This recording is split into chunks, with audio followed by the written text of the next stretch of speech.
Hello friends, welcome to my channel. In this session, we will discuss some questions to some major works of William Wordsworth. So let's start. First question is, in which year was Lyrical Ballad first published? Lyrical Ballad first published कब किया गया था? Option इसमें दिए हुए हैं 1795, 1798, 1800 और 1804. तो लिरिकल बैलेट जो हमारा था ये हमारा फर्स्ट पब्लिश किया गया था 1798 में. लिरिकल बैलेड 1798 में विलियम वर्ड्सवर्थ और कॉलेरिज दोनों ने मिलके किया था.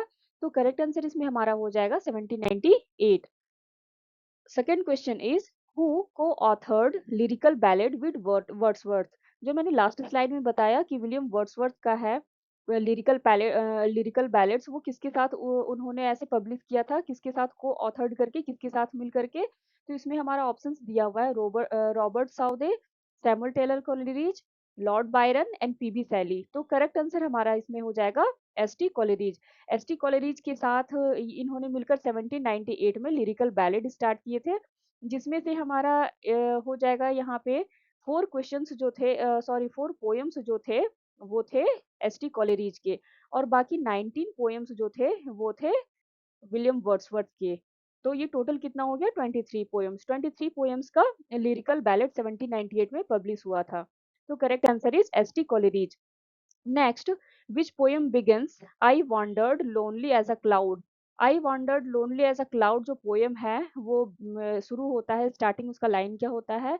The world is too much with us, the solitary reaper, the I wandered lonely as a cloud and Michael. तो इसमें तो आप ये लाइन देख करके I wandered lonely as a cloud देख करके ये आप ऑप्शन इसमें टिक कर सकते हैं. और ये I wandered lonely as a cloud ये विलियम वर्ड्सवर्थ का है, इसे आप नोट डाउन कर लेना, ये विलियम वर्ड्सवर्थ का है लिखा हुआ poem. Next, which work is Wordsworth magnum opus. Wordsworth का मैग्नम ओपस क्या है?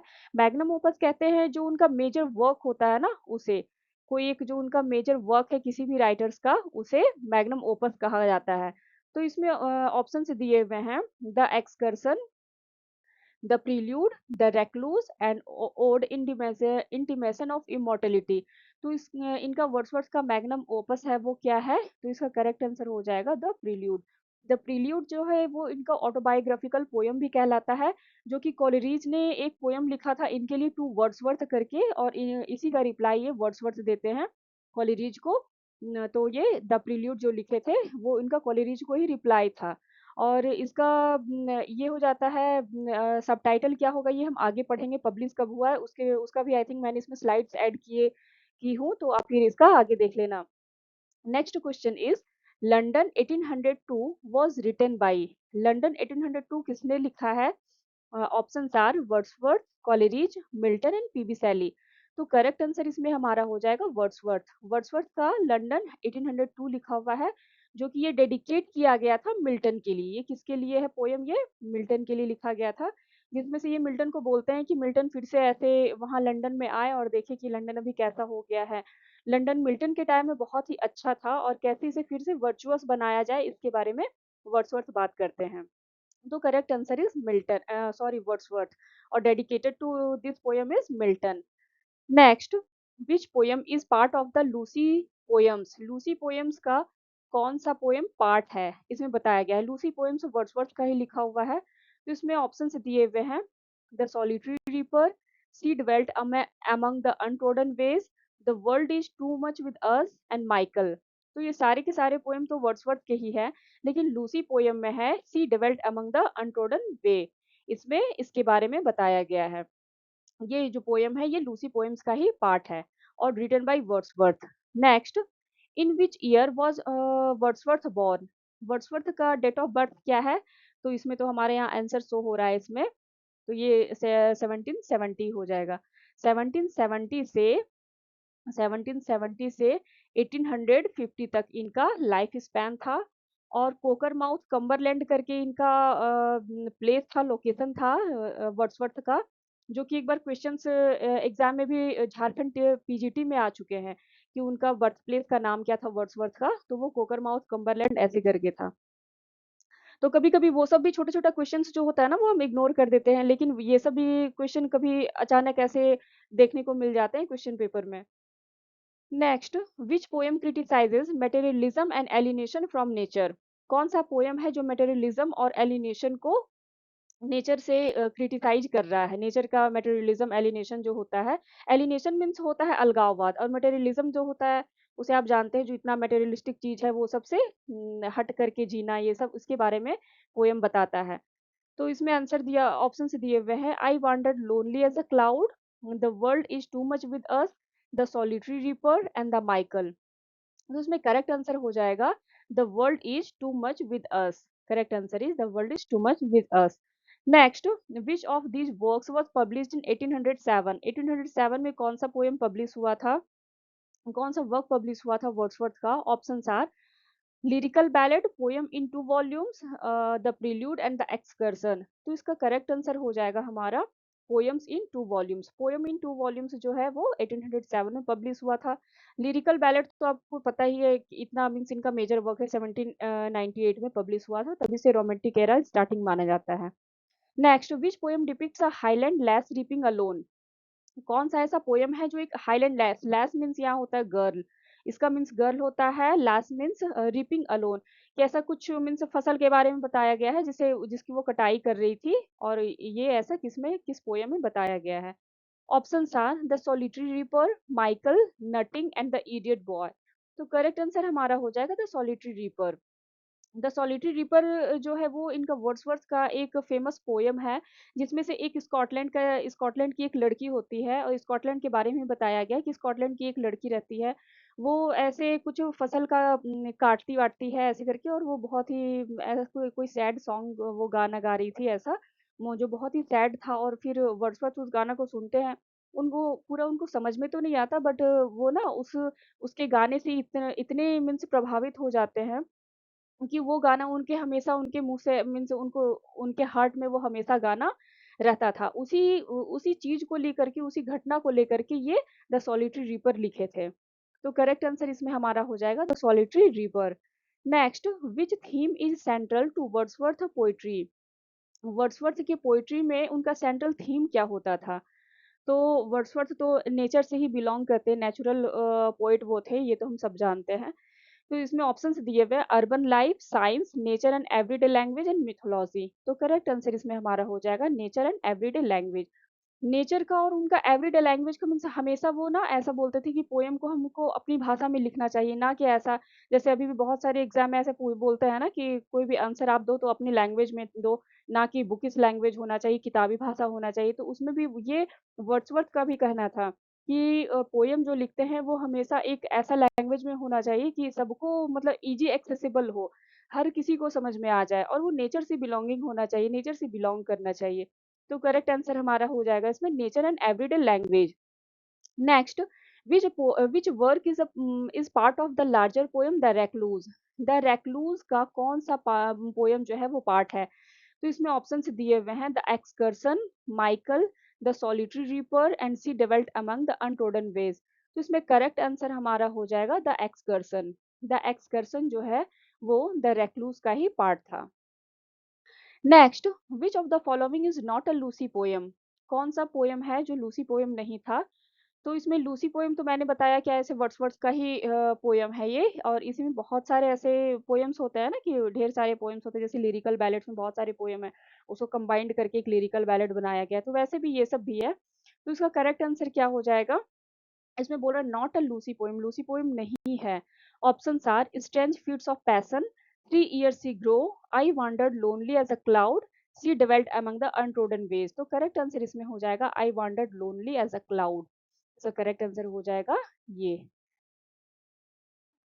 Next question is, where does the phrase spontaneous overflow of powerful emotion appear? Spontaneous overflow powerful feelings जो है या पावरफुल इमोशन जो है, ये फ्रेज ये वर्ड्सवर्थ के किस पोएम में आया था? ऑप्शंस है preface to lyrical ballad, the prelude, the excursion and poems in 2 volumes. तो इसका करेक्ट आंसर हो जाएगा प्रीफेस टू लिरिकल बैलेड। ये स्पॉन्टेनियस ओवरफ्लो पावरफुल इमोशन या फीलिंग, ये जो है ये बहुत ही मेन लाइंस है वर्ड्सवर्थ का। तो ये किसमें आया था? प्रीफेस टू लिरिकल बैलेड में। Next, which work reflects the growth of poet's mind? The growth of poet's mind किसमें किसे कहा जाता है? Options are the excursion, the prelude, lyrical ballad and poems in 2 volume. तो ये ग्रोथ ऑफ पोएट्स माइंड ये the prelude का subtitle है। जैसे कि मैंने पहले बताया था, द प्रील्यूड जो है ये ऑटोबायोग्राफिकल पोयम है। क्या है ये? ऑटोबायोग्राफिकल, ये हो जाएगा हमारा ऑटोबायोग्राफिकल पोयम। और इसे पब्लिश ऐसे वर्ड्सवर्थ पोस्थुमसली करवाया गया था, मीन्स वर्ड्सवर्थ के डेथ के बाद इसका पब्लिश्ड करवाया गया था इनकी वाइफ के द्वारा, जिनका नाम था मैरी हुचिंसन करके। इनकी वाइफ के द्वारा पोस्थुमसली पब्लिश कराया गया था। और ये इनका ऑटोबायोग्राफिकल पोयम है, जो ये बार बार मेरे से यहाँ पे रॉन्ग हो जा रहा है, ऑटोबायोग्राफिकल पोयम होगा। और जो पब्लिश हुआ था 1850 में, 1850 में। और इसमें टोटल्स चैप्टर्स जो है वो 14 चैप्टर्स है। ये सब बहुत इंपॉर्टेंट इंपॉर्टेंट पॉइंट्स है। ये 1850 में जो पब्लिश हुआ था, ऐसे करके क्वेश्चंस भी बहुत बार आए हैं। एक बार ऐसा आया था कि how many books in prelude, ऐसे करके। तो ये इनके कुछ ऐसे पॉइंट्स बता दिए मैंने। तो correct answer is the prelude. Next, the prelude written in how many books. देखिए मैंने बताया ना, वो लास्ट स्लाइड में वही वाला है। द प्रील्यूड कितने बुक में लिखा हुआ है? तो इसका ऑप्शंस हो जाएगा 14 books. There are 14 books in the Prelude written by Wordsworth. Next, what year in sorry, in which year होगा? In which year did Wordsworth die? Wordsworth की डेथ किस ईयर में हुई थी? तो हमारे इसमें करेक्ट आंसर क्या हो जाएगा? 1850। 1850 में इनकी डेथ हुई थी। 1870 में इनका डेट ऑफ बर्थ है, इनका बर्थ हुआ था। और फिर 1843 में ये पोएट लॉरिएट बनाए गए थे। बहुत सारे एग्जाम है जिसमें बेसिक बेसिक क्वेश्चन पूछता है ना, उसमें ये सब पूछता है कि उनको उन्हें कब मिला था, नोबेल कब मिला था, ऐसे सॉरी पोइट लॉरिएट कब बनाए गए थे। तो ये 1843 में बनाए गए थे। इससे पहले पोइट लॉरिएट जो थे वो सऊदे थे। ये थे सऊदे हो जाएगा, इनसे पहले पोइट लॉरिएट बने थे। और ये 1850 तक बने हुए रहे। 1850 में ये यहाँ पे बन गए थे, टेनिसन को पोइट लॉरिएट बनाया गया था।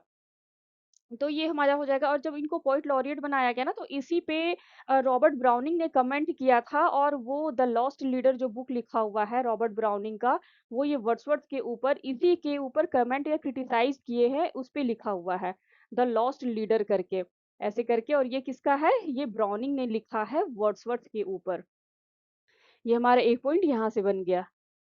Next, Wordsworth only play is. अब वर्ड्सवर्थ तो सारा नेचर पे ही अपना सारा पोएम्स लिखे, ये तो हम जानते हैं, लेकिन इनका एक प्ले है। तो इसके ऑप्शंस दिए हैं, the idiot boy, ode intimation of immortality, the white doe of Rylstone and the borderers. तो इसमें करेक्ट आंसर हमारा क्या हो जाएगा? ये हमारा करेक्ट आंसर हो जाएगा द बॉर्डरर्स। द बॉर्डरर्स लिखा हुआ है, और ये वर्ड्सवर्थ का प्ले है। मीन्स ये ड्रामा टाइप का है, ड्रामा है। और ये वर्ड्स ट्रेजिडी है। ये क्या हो जाएगा हमारा? वर्स है। मीन्स ये ड्रामा तो है, बट ये वर्ड्स में लिखा हुआ है, जैसे हम लोग पोएम लिखते हैं ना, उस टाइप का लिखा हुआ वर्ड्स में, वर्ड्स ट्रेजिडी। ये हमारा हो जाएगा वर्ड्स ट्रेजिडी। और मात्र इनका एक ओनली प्ले है शेक्सपियर, सॉरी, वर्ड्सवर्थ का। तो Wordsworth only play is the बॉर्डरर्स।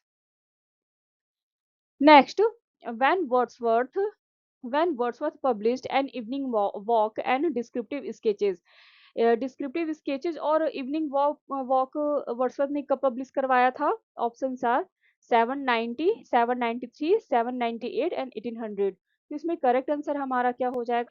793। 793 में एन इवनिंग वॉक और डिस्क्रिप्टिव स्केचेस इनका वर्क पब्लिश हुआ था।